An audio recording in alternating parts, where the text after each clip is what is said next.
Everybody, welcome back to another episode of FSi DFS Fantasy Baseball Picks. I'm Mega 31. Happy Labor Day. I'm going to try to blow through both slates today. We got a 5-game slate at 210 and then a 6-game slate at 640. So first game, we got Cardinals and Brewers, Palante and Peralta. They both pitchers are in play here. Both offenses are okay.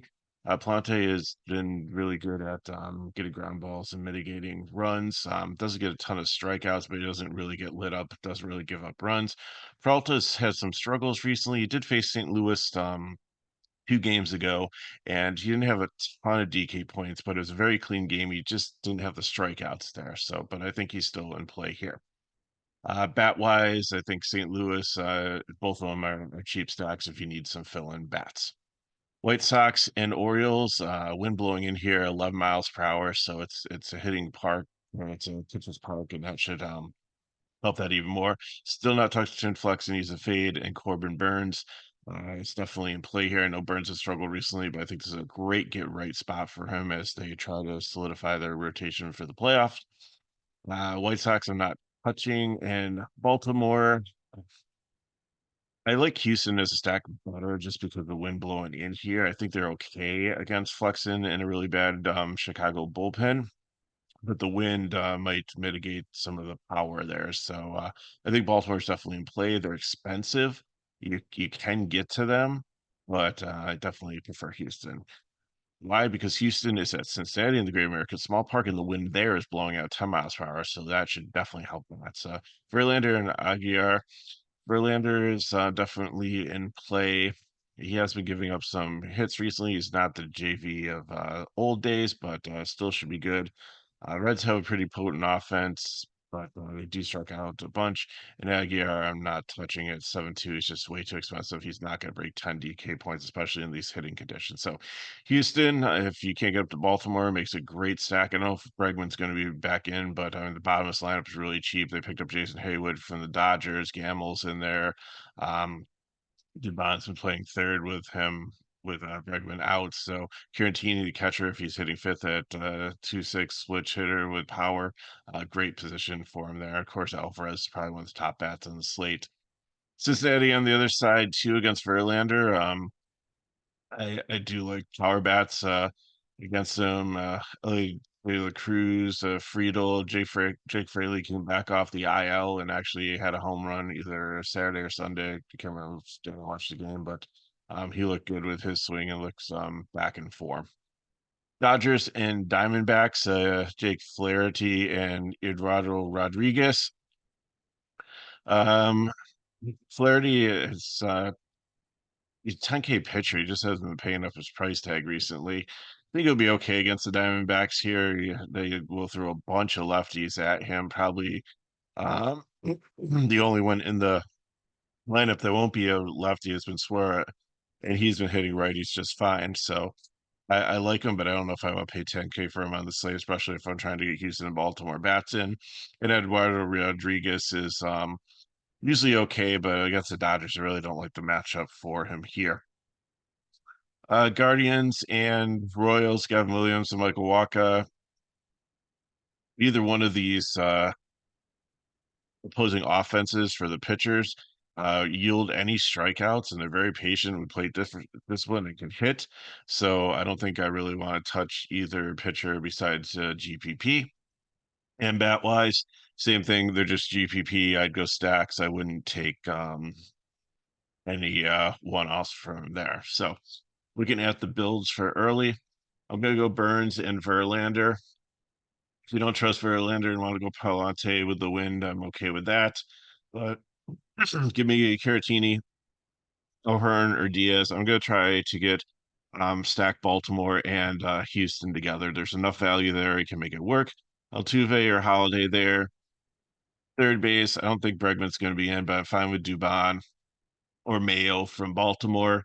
Gunnar Henderson, Alvarez, and then figure out who you want. If you can get up to like Santander or Krauser, that's great. But Jimenez, well, actually, I'd probably take Mullins for the split there. Like Houston, like I said, Haywood's in play, Gamel's in play. Dubon could also be outfielder if you go with Mayo at third base, or take a one off if you need to. For GPP, give me Peralta. I'm going to take a chance that it was just an anomaly against St. Louis, and he's going to go back in form, get some more strikeouts, and have another clean game. And Polity on the other side, I think he's going to kind of cool off. Maybe Adames, who's been red hot and has home runs in the last 4 games and 6 out of the last games, is going to hit one against him. But other than that, I think he'll be fine. So give me a combination here of Arizona going to target Flaherty with all the lefty bats, and the Reds against Verlander with the wind blowing out. So either Arizona or Stevenson, the Reds catcher. Bell, India, De La Cruz, and Fraley is where I'm going, and there's plenty of cheap outfielders fill in from both Cincinnati and Arizona.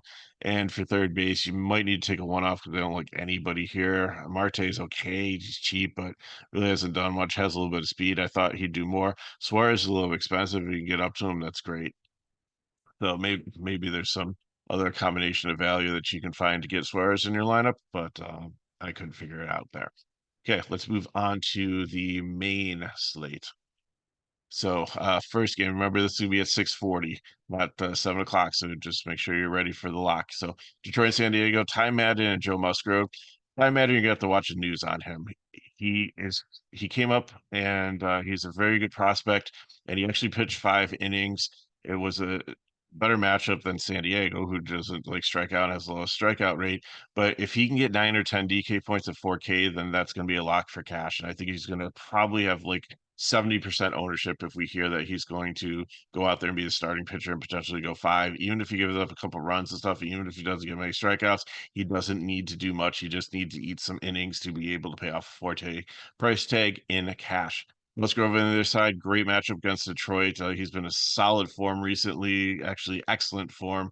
So definitely in play in the mid range for you there. So bat wise, Detroit would just be a contrarian stack against Musgrove, and San Diego um, definitely against Madden, and the Detroit bullpen looks decent, but Detroit's bullpen has actually been top 10, so I don't think it's going to be like a horrible matchup. So San Diego, I think, is second best stack on the slate. Minnesota and Tampa Bay, Wood Richardson and Littell coming back from the IL. I think he's only going to be pitching about 85 pitches. So, and don't really love the matchup against the Twins. Wood Richardson, I think Tampa Bay has definitely shown that they have a lot of strikeouts, 26.3%. So I think that he's definitely in play there at 6K range and probably one of favorite value pitchers on the slate here if you're not going down to Madden. So Minnesota bats, I think, are against Littell and the Tampa Bay, who's had the best bullpen in the last like 14 days, but I think that definitely there's some potential against them. Minnesota has been pretty solid all season long, putting up runs. So I think any of the guys are in play and they're relatively cheap. Besides Royce Lewis at 5K, everybody else is very affordable and easy to fit into your stacks. And Tampa Bay, I think, is just contrarian. Seattle and Oakland, Logan Gilbert, I definitely think he's probably top pitcher on the slate here against Oakland.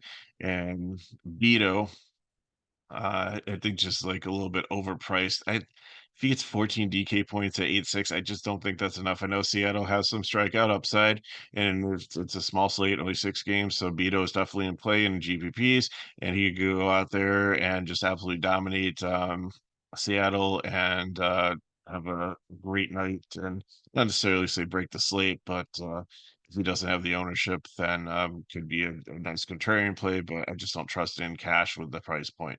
So bat wise, I think Seattle, if Beto does struggle, and then especially the bullpen behind him, uh, that they can be in play. Oakland, I think, just goes in. Gilbert is just having a phenomenal season here, and I think even though Oakland has put up runs recently, I think they're going to kind of struggle a little bit here against a really solid pitcher in a pitcher's park. So I think that I'm not going to be playing a bunch of them, maybe a small stack in GPP. Um, Boston and the Mets 86 World Series matchup here. Bello and Severino. It's in the Mets park, so it's a pitching park. So I think both these are okay if you're playing with GPPs in the cheap range. I just don't think there's a ton of K upside. I guess there is. I guess they're both in the top 10 currently. So, yeah, there are strikeouts in both these lineups. So I think both of them are in play. I think if I'm going down that far, I'm going to go down to Madden or Wood Richardson with a much better matchup, especially with Richardson. But I think you can consider him if you're mass multi-entering. Definitely have some shares of both Severino or Bello. And then the bats, I think the Mets.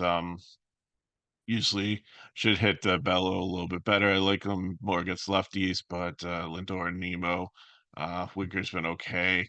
Laws has actually been hitting both sides of the plate, Vientos too. So I'd probably just go with 4 or 5 man stack there, and Boston just fire up all the lefties there: Duran, Yoshida, Casas, Devers, Abreu. Pittsburgh and the Cubs. Jared Jones coming back off the IL again, probably about 85 pitches against the Cubs. Wind's blowing in here, so that should help pitching. Tyen just has no K upside. I really don't like playing him that much, even though Pittsburgh is a good matchup. Uh, and I think there's better pitchers in the cheaper range. So Pittsburgh, I think, is just a cheap stack that you could throw out there. Cubs a GPP stack. Met or Yankees and Rangers, Garrett Cole and Leiter. Cole's been up and down the whole season, so he's looked a little bit better recently, but Texas can definitely hit. So I think he's the second best pitcher on the slate here, but I don't know if I'm going to have a ton of shares of him. And Leiter on the other side has had his struggles, and the Yankees are just a really good offense, even though Judge and Soto have been quiet recently. The rest of the team is to really pick things up with Stanton and Jazz. Rizzo will be back in the lineup. We'll see how he is doing. Verdugo still like down at the bottom of the lineup. Is still having a pretty decent season. So Yankees definitely top stack and play here. And the Rangers, I definitely like him as GPP against Cole because if he continues to struggle, give me some Seager, some Smith. Nathaniel Lowe makes a nice little 3 man contrarian stack there. So let's look at the build to get you on your way for your holiday. So Gilbert and Madden, if you want Wood Richardson, I get it. If you want to drop down to Musgrove and Wood Richardson to get some more bats and save some money in cash and just flip the pitchers from cash and GPP, then I'm fine with that too. So Wells from the Yankees, Santana from the Twins. If you want to go Rizzo over there and take a shot on him coming back, then fine.